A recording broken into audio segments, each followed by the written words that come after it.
Hey everyone, it's Harv. It's that time of year again, annual planning season.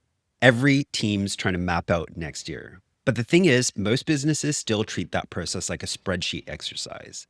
Finance builds the numbers, everyone else kind of nods along because they don't have their head around it and maybe don't even understand its significance. The point of this exercise isn't to tick a box or produce a P&L statement that gets filed away until next autumn.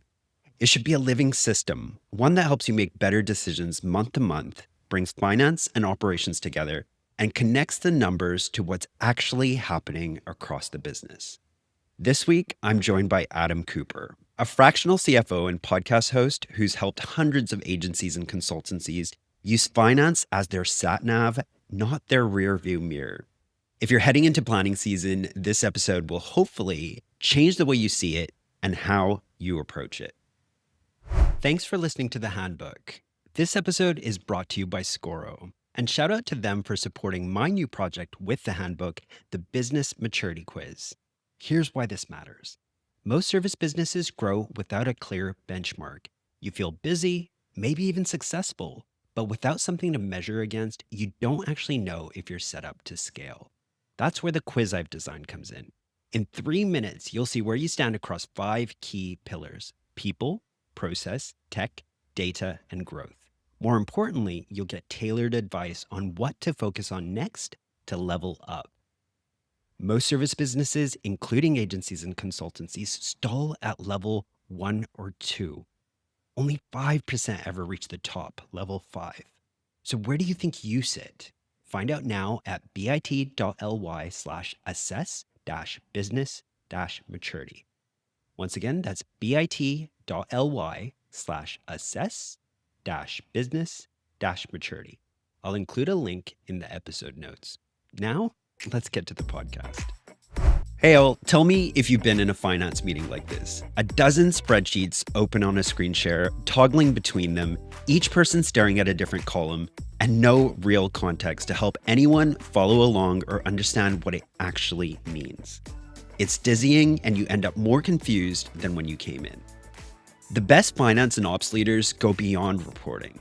They help you see trends, the risks, and the opportunities hiding in plain sight. Because if you're only reporting the numbers, the team might not get the early signals on delivery, resourcing, or profitability until it's too late. But here's the bigger issue. Businesses still treat forecasting like a one-off event, something you do once a year. When in reality, forecasting is the heartbeat of how a business should run. It's how you stay ahead of the cash flow issues, see margin problems before they appear, and use real data to shape decisions week by week. That's the focus of today's episode, turning finance from a reporting function into a forward-looking system that helps the whole business operate smarter. Our guest today is Adam Cooper, founder of ACC Finance Solutions and host of the Fractional CFO Show. Adam has decades of experience as a CFO, and he's helped hundreds of agencies and consultancies become data-driven and forward-looking. In this conversation, Adam and I dig into what that looks like in practice, from building a financial rhythm that connects leadership and delivery teams to improving cash flow visibility, job profitability, and forecasting discipline. Let's get into it. Adam, welcome to the podcast. Thank you so much for being here. Thank you very much for having me. We have a load to cover today, and we're talking all things finance. So let's dive straight in. So you often say that finance should be the sat nav, not the rear view mirror. So tell us what you mean by that. Sure. So I guess now for that is you should be looking forwards rather than backwards. Finance with external accountants, your bookkeepers, often that's looking at last month, last year, the tax return that you've just completed for a previous period. What we think is the best way of complementing that is thinking about the forecasting, the planning, the analysis, the looking forwards.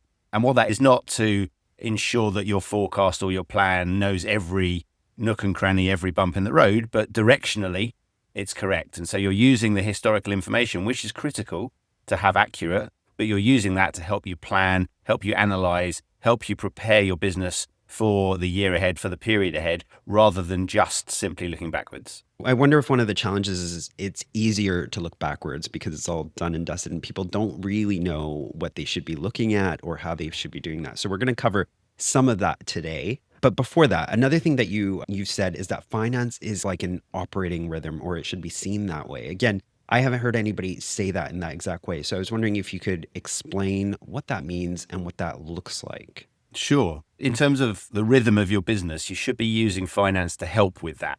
And what that means is that on a regular basis, that might be weekly, that might be monthly, you're looking at your numbers, you're looking at what you've done for the previous period, and then you're using that, as I say, as your sat nav.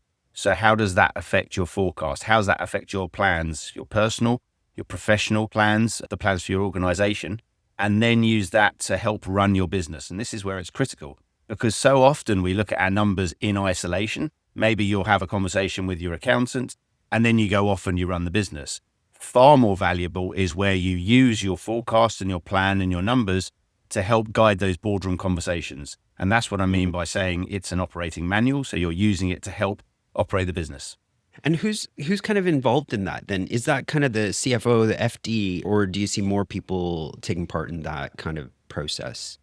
I think it's driven by your CFO, your FD, your finance manager, whoever you have running the numbers in your business. And that can be full-time or part-time, internal, external, doesn't matter. Have someone who's responsible for the numbers, and then ensure that you involve yourself as the owner, but also any senior leadership team members in that monthly or weekly rhythm. So in those meetings, but then as important is you then take those numbers, take that information, and it flows down into a set of KPIs. So you have a set of operating metrics that you use to drive your business from the perspective of the key performance indicators that flow from your finances. And so that's vital. So you start with your CFO and FD, it goes down to your leadership team and then goes through the organization. You're kind of describing having these people together in a room as well, I suppose. And can you just take us through what that looks like in the sense of what are you actually going through during that session together? So those monthly meetings that you have should be an hour-long meeting typically. Any more than that is a bit over the top on a monthly basis. So an hour, and you'll typically run through a consistent pack of information. So you'll have your P&L, your balance sheet, your cash flow forecast. You'll have your financial metrics, non-financial metrics, so operating metrics that you have agreed as a leadership team that you want to be tracking that tie into your finances. So it's important that you have that meeting on a monthly basis. Then best practice, in my experience, is that you have a follow-on meeting the next day or two after that, where the operating leaders who've been in that meeting then sit down with their direct reports. And again, if you're in a smaller agency, this might just be one or two individuals who sit down with one or two individuals. That doesn't matter. It's the practice of doing this and setting up the structure to allow you to do this, and therefore it grows with you. And I've worked in multi-million pound up to billion-pound organizations who follow this same organizational structure. So you sit down, have a follow-on meeting that uses the main key performance indicators from that meeting that are relevant for your department.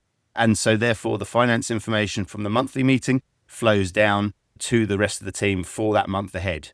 You then have weekly check-ins where you can track those KPIs, but it flows from the finance meeting on a monthly basis down to the direct reports and then a weekly catch-up.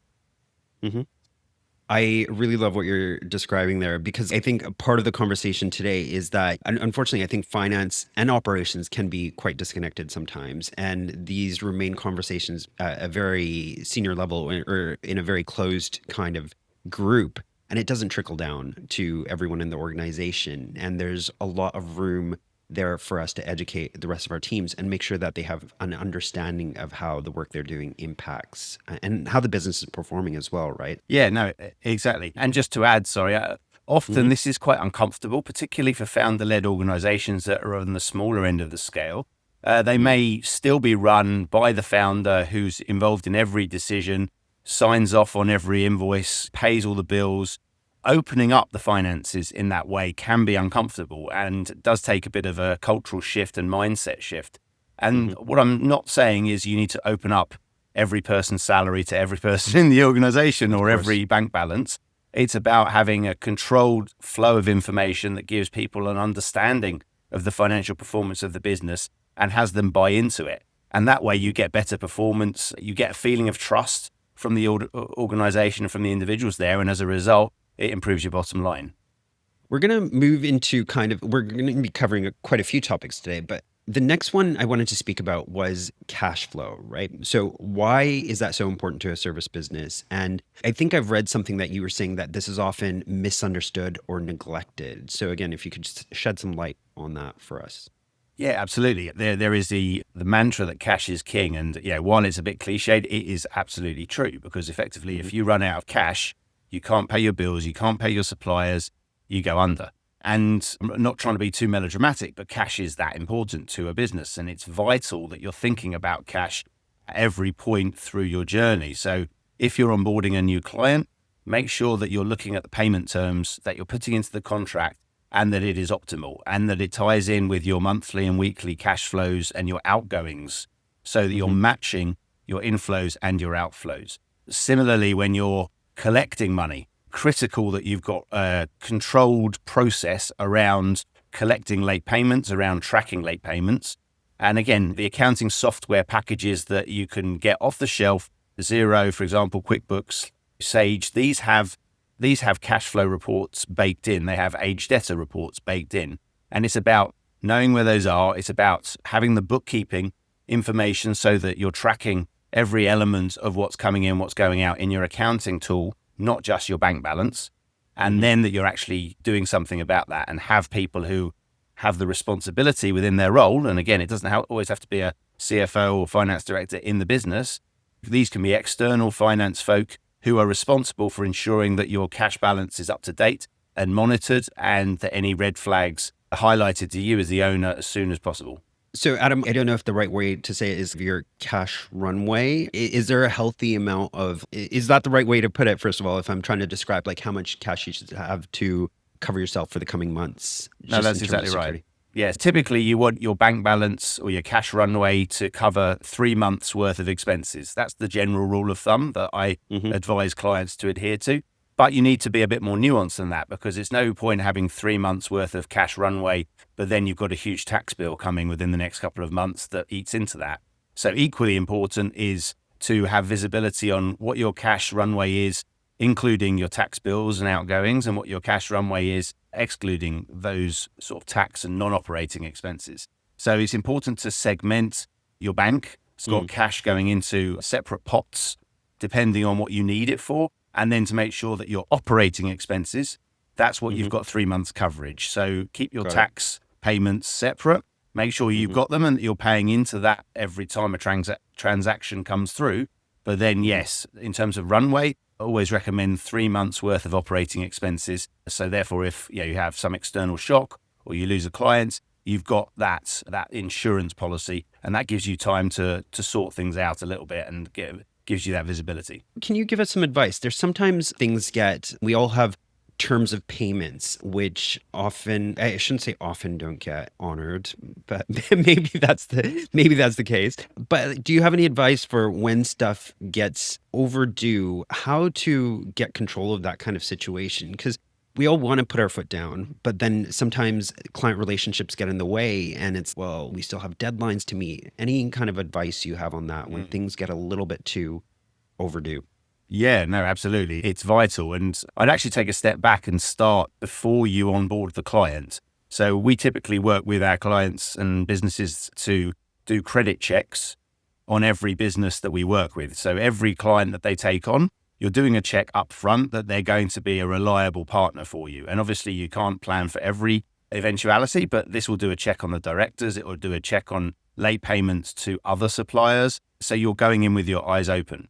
Secondly, you want to make sure that in your terms and contracts, you've got very clearly stated exactly what your expectation is. Some contracts might have been inherited from previous businesses or might have been done through ChatGPT or whatever, and they might not always consider that. And the clarity of that is critical. So make sure you've got a clause in the contract that states you will pay 14 days after receipt of invoice, and it's incredibly clear. Then, as you say, onto the collections piece, what you want to be doing is once that invoice has gone out, you want regular reminders, and these can be set up automatically through your accounting system. And then you want to have someone who's tracking that we're coming up to the deadline, and then there's an escalation policy. And what I mean is that you've got a structured policy that you follow, which says if you're 1 week late, this is what happens. If you're 2 weeks late, that's what happens. So effectively, you've got a 4-week process after which you then escalate it to debt collection, and you then escalate it to legal. Now, obviously, this is the policy, right? So you follow this as a rule of thumb for the agency, but then it's down to you as the agency owner to decide. Maybe you're comfortable giving a little bit of extra credit here, or you're not wanting to escalate to debt collection quite so quickly there. So it's important that there's the art as well as the science, but it's critical that you've thought out that whole life cycle from onboarding the client through to legal potentially. Ultimately, they're only good clients. They're only clients when they're paying you. If they don't pay you, they're not clients. You're doing charity, and that's a different and very valid approach that you might want to take. You might want to do work for free. You might certainly want to do charity work, but you're taking on clients with a view to them paying you. And if they're not paying you, you have to have maturity. You need to be sensitive to the relationship. But at the end of the day, it's a business. You need to get paid. You've done the service. So it's ensuring that you're sticking to your policy, because again, that takes the emotion out of it. It allows you to be objective rather than subjective. And particularly where you're a small business, where you as the founder, you might have all of those relationships. By removing yourself slightly from that process, it makes it easier to escalate. And then also bringing in a third party to do that escalation, whether that's third party debt collection, third party finance, or legal. Again, it removes you and your emotion from that conversation. Yeah, really good advice. And I've seen, not to dwell on this point too long, but some horror stories around this as well. If you leave it outstanding too long, something can change in the business. Like they could go out of business and things like that. And that does happen sometimes. Absolutely. And I think it's having that policy in place and sticking to it means that it just becomes routine. It's not something that you have to think about, because right, we're 2 weeks overdue. This is what happens. And as you rightly say, if a business goes under and effectively goes to the administrators, then you may well be at the back of the queue in terms of getting payment. So critical for your own cash flow, for your own people, to make sure that you're chasing those debts on a regular basis and putting in place a policy. Excellent. So we're going to talk about forecasting next. And that's the bit about using finance as your sat nav to guide where you're going. First of all, what should you be forecasting? And then tell us a bit about whether there's a good way to look at it. So in terms of what you should be forecasting, lots of businesses and business owners don't forecast. I think that's important to acknowledge. And that may well be because they haven't got the time. They're too busy selling, too busy on delivery. Maybe because they think it's not accurate, or business is changing so rapidly, or they think it's the job of the accountants. And I would say no to all of those. It's critical to forecast, thinking about your business, stepping out from the day-to-day and thinking about your personal and professional goals from a financial perspective allows you to see where you're going, allows you to align what you're doing with the strategy that you've got and your objectives. So in terms of how, again, you can do incredibly intricate 17 spreadsheets, connected models in that forecast. I would say for the audience of this podcast, you're not needing something that complex, and actually that will discourage you from doing it because of the complexity. I think you want to focus on your revenues, your costs, and your cash. If you focus on those three elements on a 12-month basis, you're going to be directionally correct. And again, this is coming back to the sat nav. You don't need to know exactly what month something's going to happen, back to what we were saying before, and then you can revise it. So a quarterly reforecast or refresh of your forecast, and then looking on a month-to-month basis how you're tracking versus that forecast is critical. But to summarize, keep it simple. Just look at revenues, cash, and costs. If you forecast those and you're directionally correct, then you're doing better than the vast majority of agencies and businesses. So revenue, cash, and costs. And you were saying that this needs to be done regularly. It's not like an annual exercise, because obviously so much can change in that amount of time. But can you tell us about this process? Like, how does that work? Does it sit with the FD, the CFO, or who else needs to be involved in that process? And how does that work then? How do those other profiles come in to feed into this? Sure. So the best forecast process that I'm involved in have two elements. They have a top-down element and a bottom-up element. And so to explain, you'll have a kickoff meeting with all of the budget holders, all the people who are responsible for the budget, and that will typically be led by the CEO or the managing director and the CFO or the finance director, whoever's basically responsible for pulling it all together. They will do a sort of kickoff meeting where they talk about their assumptions, their expectations, how they want to go about the next year. That will typically align with the strategy and what the plans are for the year. The budget holders then go away and do a bottom-up budget. And what that means is they should be looking at the revenues, for their business unit, for their areas, the costs for their areas. If they've got separate bank accounts, the bank accounts for their areas. So you have that bottom-up approach. That then gets fed up to the CFO and the CEO. They then pull it all together. And then from a top-down perspective, they'll look at the consolidated numbers, the consolidated revenue, costs and cash, and go, actually, we're 10% too high here, we're 5% too low there.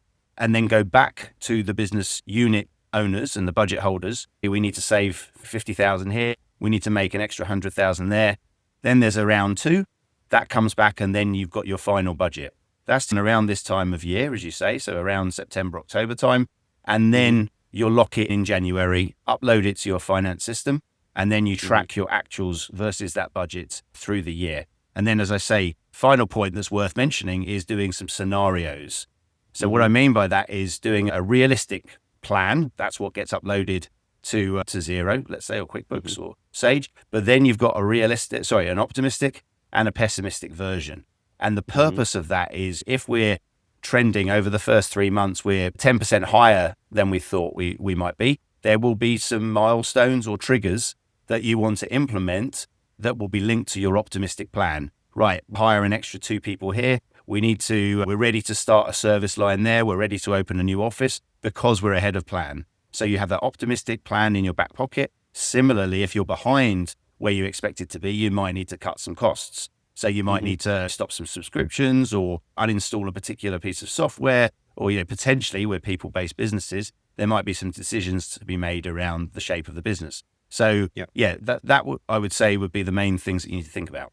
Really good advice. And having those plans ready ahead of time means that you're not scrambling and trying to figure it out as you go if something goes off the rails, right? 100%. Going back to the point about forecasting regularly, the way you described that there, that sounds like the annual exercise of setting a budget and what you're expecting, right? But what about forecasting more frequently? Like, how does that come into play? Right. So that would be your annual planning cycle, which would be around now for the next 12 months. Then typically you'll have a reforecast. So that would be every quarter. You would look at how you're performing against that original plan, and you would reforecast. And that wouldn't be such a detailed exercise. You could do that at a higher level because it can be quite time consuming, and you do tend to get diminishing returns. So I would always recommend an annual planning cycle and then a quarterly reforecast. Excellent. We're going to talk about profitability next. And when we had the previous call, you were telling me that it's incredibly rare to see this done well in even those 50 plus kind of organizations. Why is that?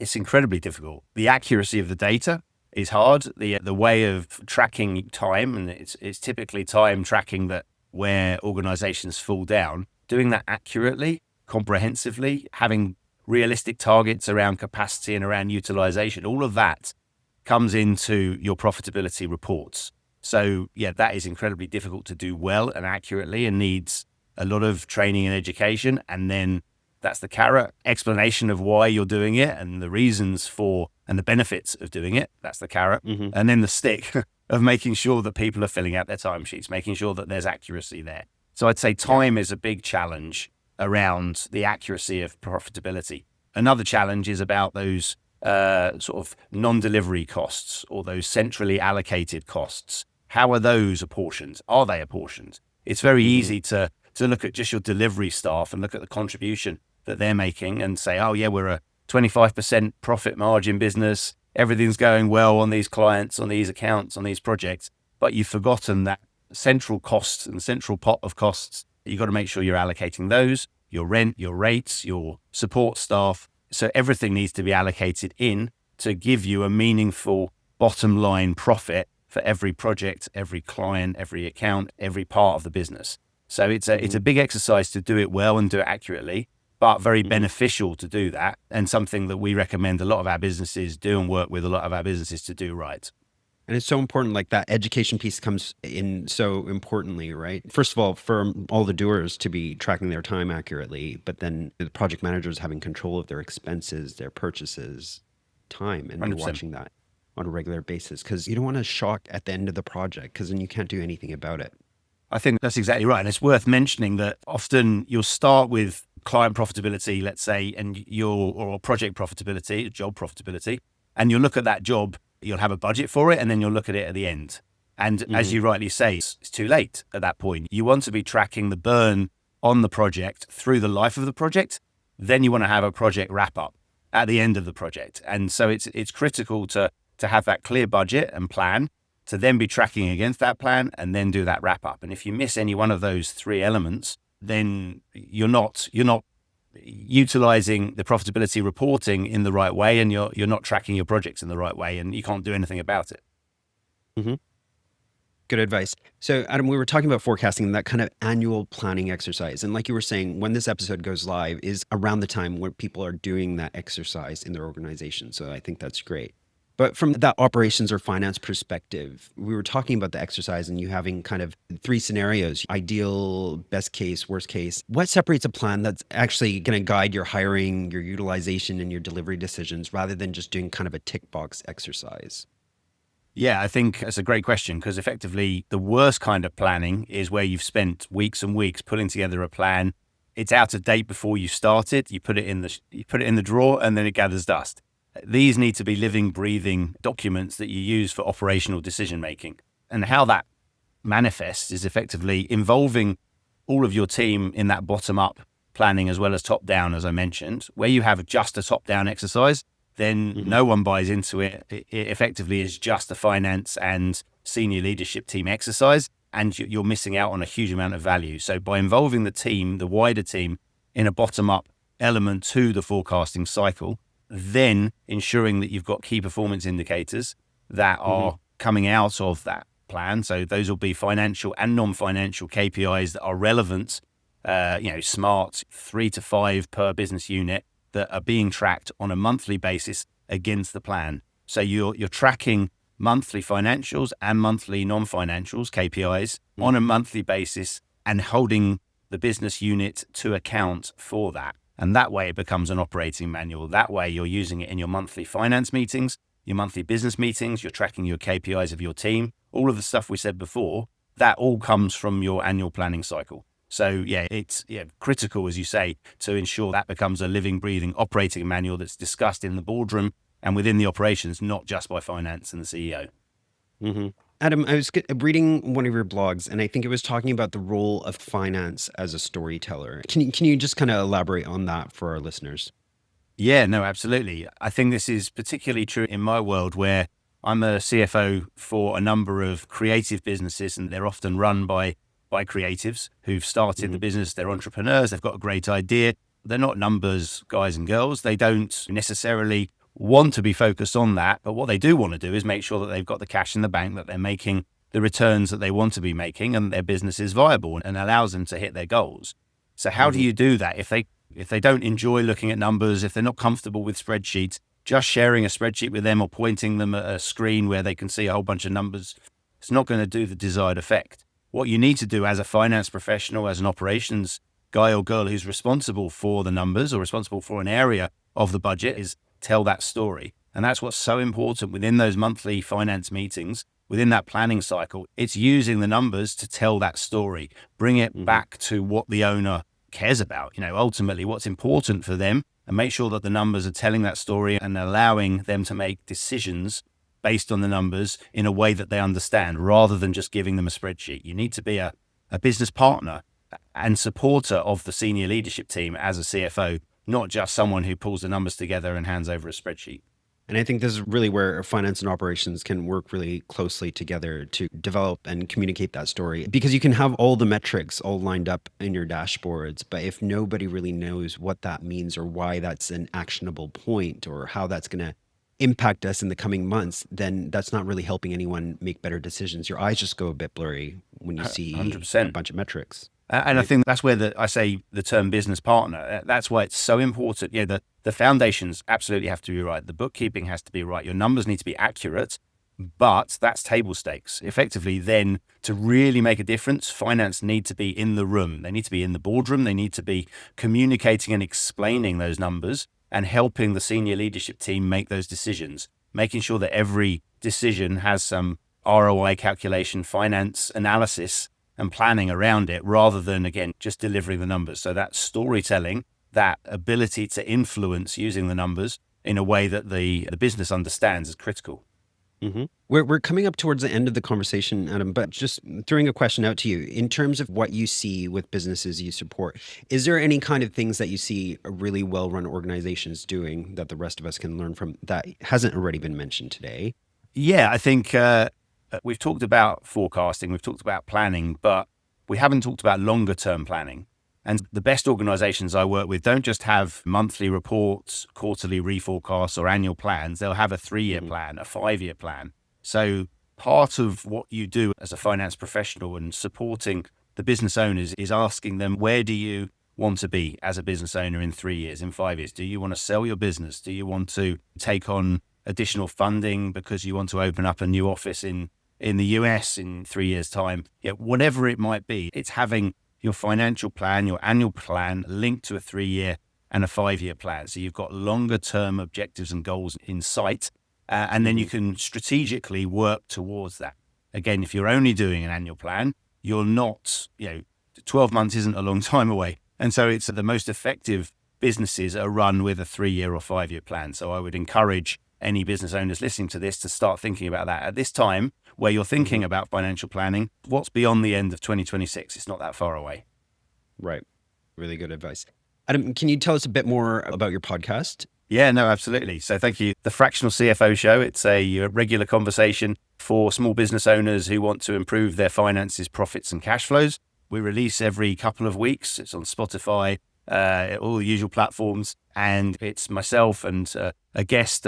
You've been kind enough to come on it. So looking forward to releasing that one. And yeah, it's myself and a guest. We've got a really good back catalogue, about 60 or so episodes now out there. So there's something for everyone in the sort of small business space to hopefully help. And then that's released by myself and the firm. So it's ACC Finance Solutions, and you can find us on all the platforms. And so all the podcasts are hosted on our website. And yeah, if you need any fractional CFO advice, always happy to have a chat.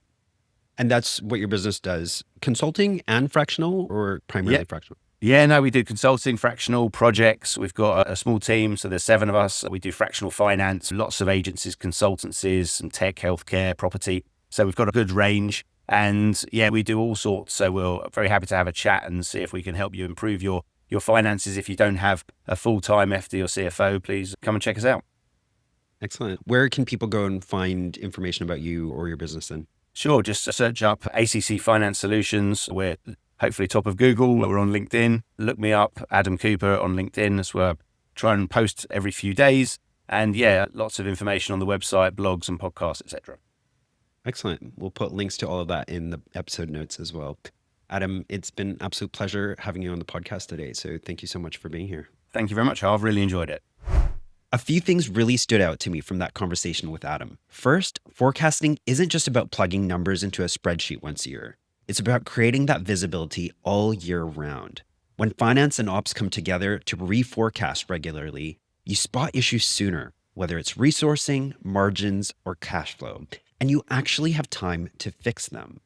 Second, job profitability should never be a surprise. If you're tracking time, resourcing, and delivery properly, you should always have a live picture of where the money's going and whether a project's on course. And finally, our role as finance and ops leaders isn't just there to report the numbers. It's there to tell the story behind them. The moment leaders and teams start understanding that story, you move from reacting to results to steering the business forward with confidence. If you're heading into planning season, hopefully this episode has given you a few ideas on how to turn your finances into a living system, one that actually helps you run the business better. And I can't let the opportunity slide. Scoro is a platform that lets you run your business with confidence and be more data-driven. A lot of what we spoke about today is done so much more efficiently when you have a consolidated platform that allows your team to work efficiently, track and plan things in a single place, and see what's happening live. Now, if you've enjoyed today's episode, please share it with someone who would find it useful. Join the conversation when you see Adam or I posting about it on LinkedIn. And of course, sign up for the Handbook newsletter so you get a cheat sheet with all the key takeaways from each episode in your inbox. The link is in the show notes. That's it for me this week. Thank you so much for joining us. This podcast is brought to you by Scoro, a platform designed for agencies and consultancies, which allows you to manage your projects, finances, and resources, all from one system. This is a platform I brought in at a previous workplace, which completely transformed the way we worked, and which I've recommended to clients of my own. You can sign up for a free trial on Scoro.com. That's SCORO.com. Or reach out to me, Harv Nagra, on LinkedIn if you'd like to hear about some of my experiences.